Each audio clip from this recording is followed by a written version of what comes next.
இன்றைக்கி shipping cost அப்படின்றது கோவிட்டுக்கு அப்புறம் பல மடங்கு அதிகமாகிடுச்சு, உங்களுக்கே தெரியும். இந்த சூழலில் எல்சிஎல் கன்சைன்மெண்ட்டில் நாம் எப்படி செலவை குறைக்கலாம், சிக்கனமாக எப்படி பண்ணலாம், அல்லது லாபத்தை அதிகரிக்கலாம் அப்படின்றத பற்றி பார்க்கலாம். முக்கியமான ஒரு சில பாயிண்ட்ஸ் நாம் இதில் மென்ஷன் பண்ணியிருக்கோம். ஃபஸ்ட்டு பார்த்தீங்க அப்படின்னா டைட் பேக்கிங். அதாவது நம்ம லேஸ் பாக்கெட்டில் காற்று அடைச்சிருக்கோம் இல்லைங்களா, அந்த காற்றுக்கும் சேர்த்து தான் நம்ம காசு கொடுத்து அந்த பாக்கெட்டை வாங்குகிறோம். அந்த மாதிரி நாம் எக்ஸ்போர்ட் பேக்கிங் பண்ணக்கூடாது.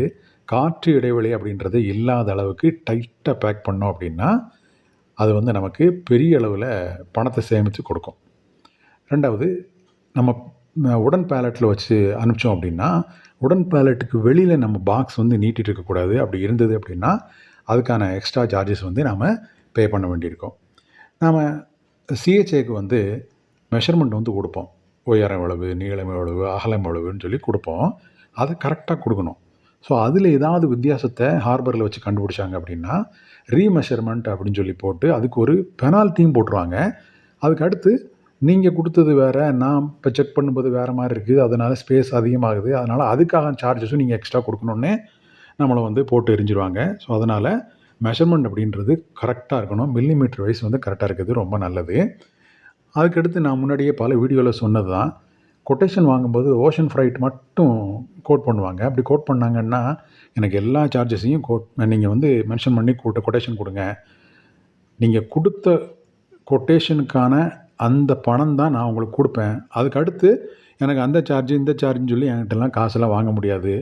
எனக்கு கரெக்டாக கொடுக்கணும். என்னென்ன சார்ஜ் இருக்கோ அது எல்லாத்தையும் மென்ஷன் பண்ணி எனக்கு கொடுங்க. அது போக ₹1 கூட எக்ஸ்ட்ரா கொடுக்க மாட்டேன்னு முதல்ல ஸ்ட்ரிக்டாக பேசுங்க. இன்னொரு விஷயம் என்னென்னா, ஒரே ஒரு ஆளை மட்டும் நம்பிட்டு இருக்காதீங்க. ஒரு சிஹெச்ஏ, ஒரு ஃப்ரைட் ஃபார்வர்டர் நம்பிட்டு இருக்காம ஒரு 4, 5 பேர்கிட்ட கொட்டேஷன் வாங்குங்க. அப்போ தான் உங்களுக்கு அந்த டிஃப்ரென்ஸ் தெரியும். ஸோ யார் கரெக்டாக கொடுத்துருக்கா, யார் கொஞ்சம் எக்கனாமிக்காக கொடுத்துருக்கா அப்படின்றத பார்த்து நீங்கள் அதில் ஒருத்தரை சூஸ் பண்ண முடியும். முடிஞ்ச அளவுக்கு பையர்கிட்ட எஃப்ஓபி கொட்டேஷன், எஃப்ஓபி ரேட்டில் பண்ணுற மாதிரி பையர்கிட்ட பேசி பாருங்கள். ஏன்னா எஃப்ஓபி அப்படின்னா ஹார்பருக்கு கொண்டு போய் வைக்கிற வரைக்கும் நம்ம பொறுப்பு, அதுக்கு அடுத்து பையரோட பொறுப்பு. அதனால் இந்த மெஷர்மெண்ட்டு, ஷிப்பிங் காஸ்ட், இந்த தலைவலிலாம் நமக்கு கிடையாது, பையருக்கு தான். ஸோ முடிஞ்ச வரைக்கும் எஃப்ஓபியில் முடிக்கிறதுக்கு ட்ரை பண்ணி பாருங்கள். எல்லாத்தையும் விட முக்கியமானது என்ன அப்படின்னா எரர் ஃப்ரீ டாக்குமெண்ட். இப்போ டாக்குமெண்ட் கரெக்டாக இருந்தது அப்படின்னா ஹார்பரில் நம்ம குட்ஸ் எங்கேயுமே டிலே ஆகாமல் அப்படியே ஸ்மூத்தாக போயிட்டே இருக்கும் அடுத்தடுத்த ஸ்டேஜுக்கு. ஆனால் டாக்குமெண்ட் எரர் ஆயிடுச்சு அப்படின்னா அந்த கன்சைன்மெண்ட்டை தூக்கி அப்படியே ஓரமாக வச்சுருவாங்க. அதுக்கும் குறிப்பாக எல்சிஎல் கன்சைன்மெண்ட் அப்படின்னா அதில் ஏகப்பட்ட பிரச்சனை இருக்குது. ஃபஸ்ட்டு டெமரேஜ் போடுவாங்க. ரெண்டாவது, நம்ம டாக்குமெண்ட்லாம் சரி பண்ணி எடுத்துகிட்டு வர்ற வரைக்கும் ஸ்டோரேஜ் காஸ்ட் அப்படின்னு சொல்லி ஒன்று போடுவாங்க. அது எல்சிஎலுக்கு ரொம்ப அதிகமாக இருக்கும். எஃப்சிஎலுக்கு கூட கம்மியாக இருக்கும்.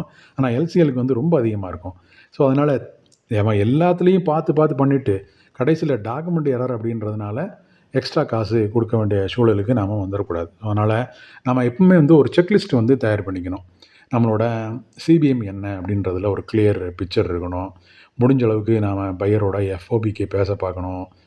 அதுக்கடுத்து எரர் ஃப்ரீ டாக்குமெண்ட்டை ரெடி பண்ணணும். ஸோ இந்த மாதிரி நான் இதில் சொன்ன பல விஷயங்களை செக்லிஸ்ட்டாக வச்சுக்கிட்டு குட்ஸ் ஷிப்மெண்ட் பண்ணுறதுக்கு முன்னாடி எல்லாமே கரெக்டாக இருக்கா அப்படின்றத ஒரு தடவை பார்த்துட்டிங்க அப்படின்னா ஹார்பரில் போயிட்டு எக்ஸ்ட்ரா செலவும் ஆகாது. குட்ஸும் அங்கே போய் ஹோல்ட் ஆகாமல் அப்படியே ஸ்மூத்தாக மூவ் ஆகிட்டே இருக்கும் அடுத்தடுத்த ஸ்டேஜுக்கு. ஸோ இதை கொஞ்சம் கவனமாக பார்த்துக்கணும்.